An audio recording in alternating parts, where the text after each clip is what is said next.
I speak to you today with feelings of profound sorrow.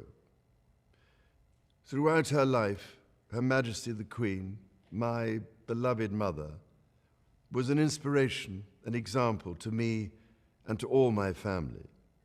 And we owe her the most heartfelt debt any family could owe to their mother, for her love, affection, guidance, understanding, and example. Queen Elizabeth was a life well lived, a promise with destiny kept, and she is mourned most deeply in her passing. That promise of lifelong service I renew to you all today. Alongside the personal grief that all my family are feeling, we also share with so many of you in the United Kingdom, in all the countries where the Queen was head of state, in the Commonwealth and across the world, a deep sense of gratitude for the more than 70 years in which my mother, as Queen, served the people of so many nations. In 1947, on her 21st birthday, she pledged in a broadcast from Cape Town to the Commonwealth to devote her life, whether it be short or long, to the service of her peoples. That was more than a promise.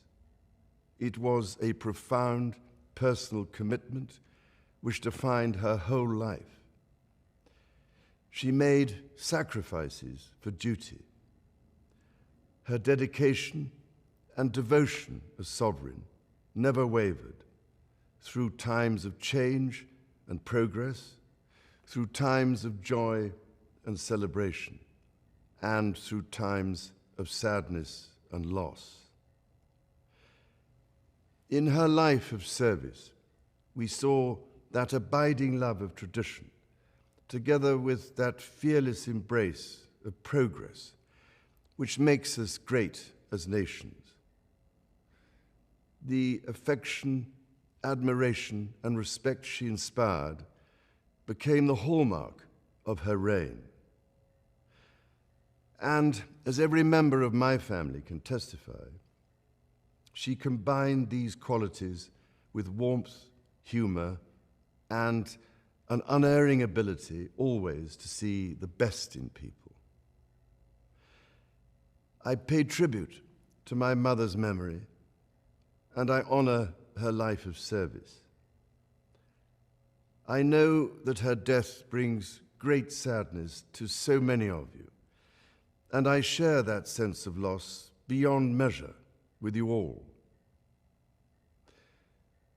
When the Queen came to the throne, Britain and the world were still coping with the privations and aftermath of the Second World War, and still living by the conventions of earlier times. In the course of the last 70 years, we have seen our society become one of many cultures and many faiths. The institutions of the state have changed in turn. But through all changes and challenges, our nation and the wider family of realms, of whose talents, traditions, and achievements I am so inexpressibly proud, have prospered and flourished. Our values have remained and must remain constant. The role and the duties of monarchy also remain, as does the sovereign's particular relationship and responsibility towards the Church of England, the church in which my own faith is so deeply rooted. In that faith and the values it inspires, I have been brought up to cherish a sense of duty to others and to hold in the greatest respect the precious traditions, freedoms, and responsibilities of our unique history and our system of parliamentary government. As the Queen herself did with such unswerving devotion, I too now solemnly pledge myself throughout the remaining time God grants me, to uphold the constitutional principles at the heart of our nation. And wherever you may live in the United Kingdom, or in the realms and territories across the world, and whatever may be your background or beliefs, I shall endeavor to serve you with loyalty, respect, and love, as I have throughout my life. My life will, of course, change as I take up my new responsibilities. It will no longer be possible for me to give so much of my time and energies to the charities and issues for which I care so deeply. But I know this important work will go on in the trusted hands of others. This is also a time of change for my family. I count on the loving help of my darling wife, Camilla. In recognition of her own loyal public service since our marriage 17 years ago, she becomes my Queen Consort. I know she will bring to the demands of her new role the steadfast devotion to duty on which I have come to rely so much. As my heir, William now assumes the Scottish titles which have meant so much to me. He succeeds me as Duke of Cornwall and takes on the responsibilities for the Duchy of Cornwall, which I have undertaken for more than 5 decades. Today, I am proud to create him Prince of Wales, Tywysog Cymru, the country whose title I've been so greatly privileged to bear during so much of my life and duty.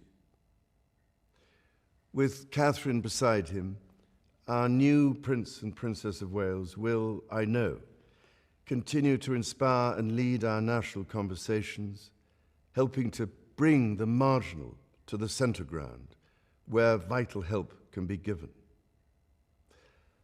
I want also to express my love for Harry and Meghan as they continue to build their lives overseas. In a little over a week's time, we will come together as a nation, as a Commonwealth, and indeed a global community, to lay my beloved mother to rest. In our sorrow, let us remember and draw strength from the light of her example.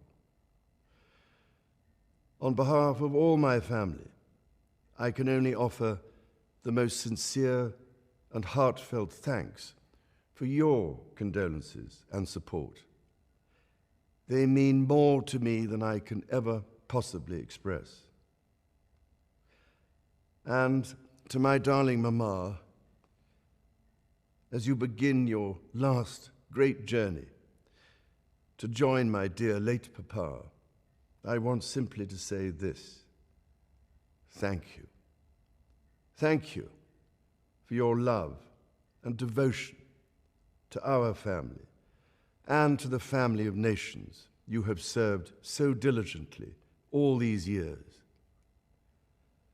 May flights of angels sing thee to thy rest.